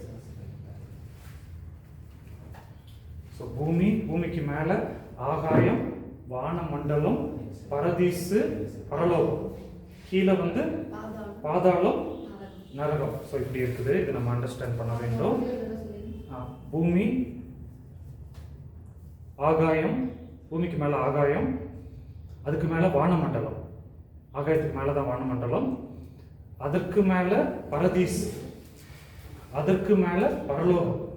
சரிங்களா? அதுக்கு மேலே பரலோகம். இங்கே வந்து கீழே வந்து பாதாளம், அதுக்கப்புறம் நரகம். ஸோ இப்படி இருக்குது. ஸோ பிசாசு வந்து வானமண்டலத்தில் விழுந்து அங்கேருந்து பூமியை கண்ட்ரோல் பண்ணி கொண்டு இருக்கிறோம். இது நம்ம அண்டர்ஸ்டாண்ட் பண்ண வேண்டும். பூமியை வந்து ஃபுல்லாக இது பண்ணி கொண்டு இருக்கிறோம். ஸோ இங்கே அவன் தான் ராஜா. அதான் நம்ம ஃபஸ்ட்டு கிளாஸில் நம்ம பார்த்தோம். அவன் வந்து இந்த ராஜ்யத்தை வந்து ஜீசஸ் கிட்ட வந்து எதிர்த்து நிற்கிறான். நீங்கள் வந்து உங்களுக்கு இந்த ராஜ்யத்தை தந்துடுறேன், பூமியை உங்களுக்கு தந்துடுறேன், மக்களெல்லாம் நீங்கள் வச்சுக்கோங்க, ஒரே ஒரு இது மாத்திரம் செய்யுங்க, என் காலில் விழுந்து என்னை தாழ பணிங்க, உங்களுக்கு எல்லாமே தந்துடுறேன்னு சொல்லி என்ன பண்ணால் ஜீசஸ் கிட்ட அப்படியே பேரம் பேசலாம். பேரம் பேசும்போது ஜீசஸ் ஒத்துக்கவே இல்லாமல் ஒரு சிலுவை நோக்கி போனார். ஸோ இது நம்ம அண்டர்ஸ்டாண்ட் பண்ண வேண்டும். பூமியை கண்ட்ரோல் பண்ணி வைத்து கொண்டு இருக்கிறோம். கடைசியில் என்ன நடக்கும்னா ஆண்டவர் வந்து பிசாசை வந்து அழிப்பார். கடைசி நாட்களில் பிசாசை அழிப்பார். வெளிப்படுத்தல, அது நமக்கு தெளிவாக போட்டிருக்கு கடைசி நாளில் என்ன நடக்கும்னு சொல்லி. ஆனால் இயேசு கிறிஸ்து வந்து பிசாசுடைய தலையை நசுக்கினார். பிசாசு வந்து என்ன பண்ணா? இயேசு கிறிஸ்துவுக்கு குதிங்காலை நசுக்கினான். வருஷத்துல பிசாசுடைய தலையை நசுக்கினா, இயேசு கிறிஸ்து வந்து குதிங்காலை நசுக்கினார்.